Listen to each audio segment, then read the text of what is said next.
This is Danielle Mitchell, Assistant Deputy County Attorney, with the final state legislative update for the 2025 General Assembly session. Monday, April 7th was the final day of the session. All legislation that had not passed both the Senate and House side of the General Assembly by that date did not pass and will not become law. Of the proposals requested by the Board of Commissioners in their legislative package, 3 were successful this session.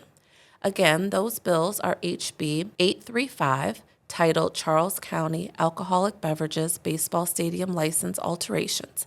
That bill becomes effective July 1, 2025. The second bill was HB 841, titled Gaming Charles County Gaming Permit Review Board Repeal.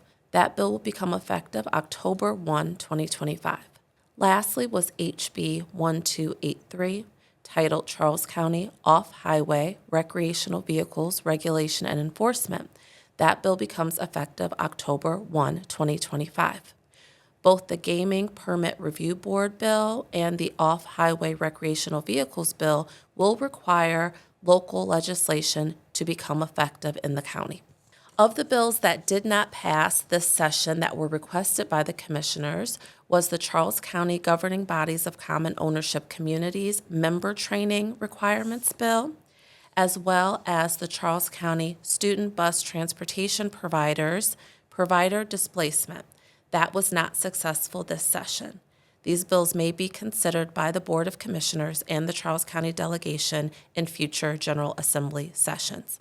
Additionally, the commissioners were briefed that with respect to bills they were keeping close track of, a series of bills did pass this session that will have impact on Charles County. These are HB 1035.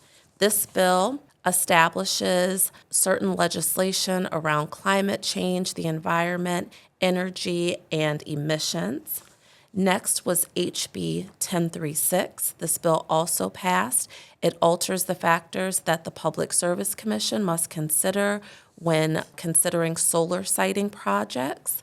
Additionally, it modifies the process for solar projects by curtailing local authority over construction and development of solar energy generating stations. Lastly, HB 1037 passed. It's titled the Energy Resource Adequacy and Planning Act. This establishes a strategic energy planning office subject to certain requirements, and this office would be funded through assessments imposed on public service companies through an existing process with the Public Service Commission. These 3 bills were all energy-related bills that the commissioners were keeping close track of this session. The commissioners were also briefed on changes to the Maryland Education Reform Bill known as the Blueprint. These changes were passed this General Assembly session under House Bill 504. House Bill 504 makes several changes to the Blueprint to include delaying the date by which collaborative time must begin to July 1, 2028. Additionally, the bill expands the authority to include payments to teachers' pension systems and teachers' retirement systems that the county governing body makes on behalf of the County Board of Education. It also mandates funding for the Maryland Consortium on Coordinated Community Supports, but it decreased that amount, placing funding at $7 million in fiscal year 2026 and $100 million going forward. This concludes the update on the Maryland General Assembly 2025 session. Thank you for listening. Again, my name is Danielle Mitchell, Assistant Deputy County Attorney. Thanks for listening. If you like this podcast and want to hear more, search Charles County Government on Apple Podcasts, Spotify, or wherever you get your podcast. And be sure to like and subscribe. We're also available on YouTube. Search Charles County Commissioners.